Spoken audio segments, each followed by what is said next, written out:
Homa Bay en zone mar ODM kende. Jo UDA matemo donjo orang kama chelo mag nyadhiye. UDA ni gitende e kaunti Homa Bay bende. Arwaki ni machiegni wakili.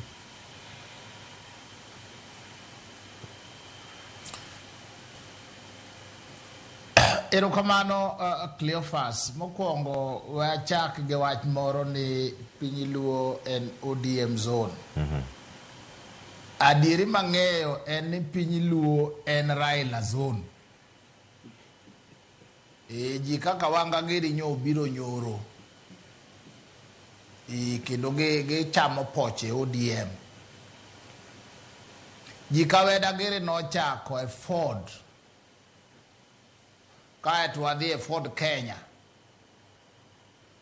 Kaeto wadhi e NDP. Kaeto wadhi e LDP. Kaeto wadhi e NAC.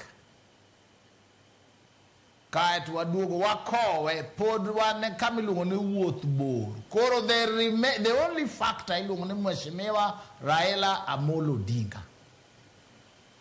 Kogo tansa ni jidonje UDA tibiro neno kaka wanga gire motelo makoni UDA juu.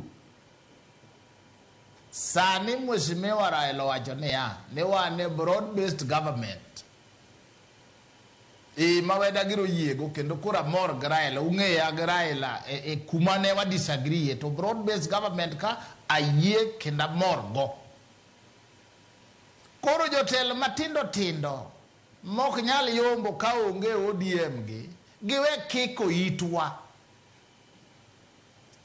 UDA gi ODM koro nie coexistence. Baba gi Mheshimiwa Ruto nie coexistence.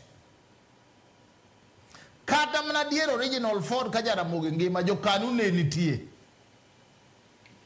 Waj mar kia ma ODM zone majo mong'were moluor ne Raila kochung president tibiro yue gi oko koko giti otimne gi zoning. To rieko biro gini omiyo gitang' sama ji olin kama tedwa no neni to jopiny utiyo nade. Ok drama gi ywak man necessary to tich ok tire. Nyo Sunday nyocha dhi lemo kama iluongo ni St. Michael and All Angels Cathedral Bondo. On the invitation kuluonga gi Bishop Professor David Kodia.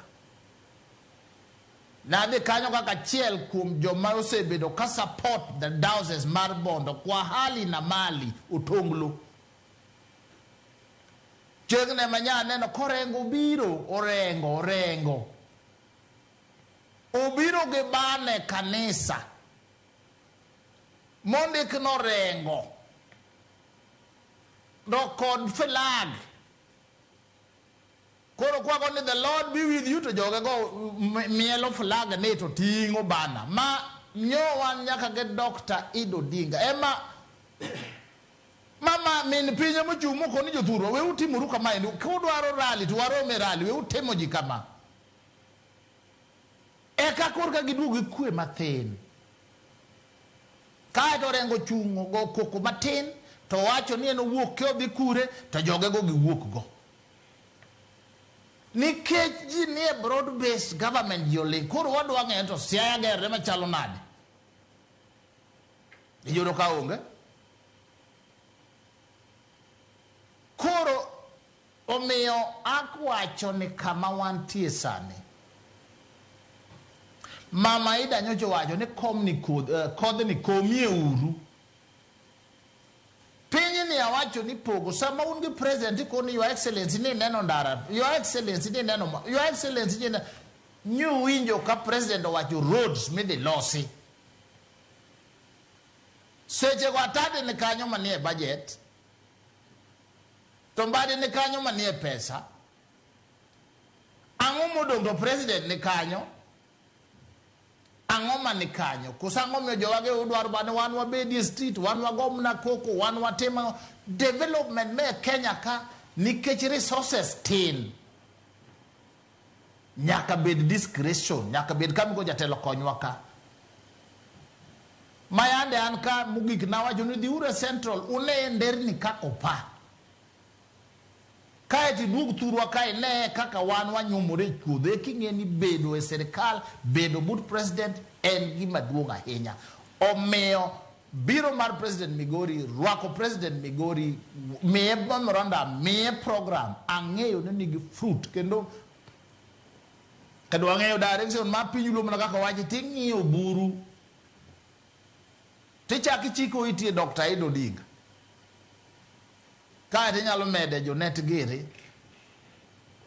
kae tibiro winjo kuma baba dhiye orengo gi jomodong' gin to giwinjo wache tok dero kage se winjo to koro gigogo kuko oko sani ok wadoge street kenda kwa Uganda luoni street ok wadhiye nyaka wane olemb gini in terms of development, in terms of progress. Nyasaye ohero wa, Nyasaye menyo kero jogo matin to keto Uganda luo. Wapangre uru mar kao telo 2032. Wapangre uru mar kao telo 2032. Kok wakao the presidency to wakao namba 2. Awe ni jikawanga geri nyalo pangi, nyalo chak losi nikech otin, oriek en mama mondo wang'e kwa jibiro dhi mbele. To koro donje drama mang'eny maonge tiende. He needs good advisor jomariek. So yuaka oya kia gimiriapo kia wuke serikali. Oh, that will not help. Let us move as Uganda maendeleo as we move towards taking over the presidency also. Thank you. Ero kama na wakili Ambrose Weda, Mheshimiwa Peter Orero, wije karakata mi thuolo mar mondo mi imede paro limbe ma jatend piny Kenya timo e kaunti ma Migori ber ma obiro godo gi siem ma bende ichiwo karka kama ODM omako jo UDA kik donji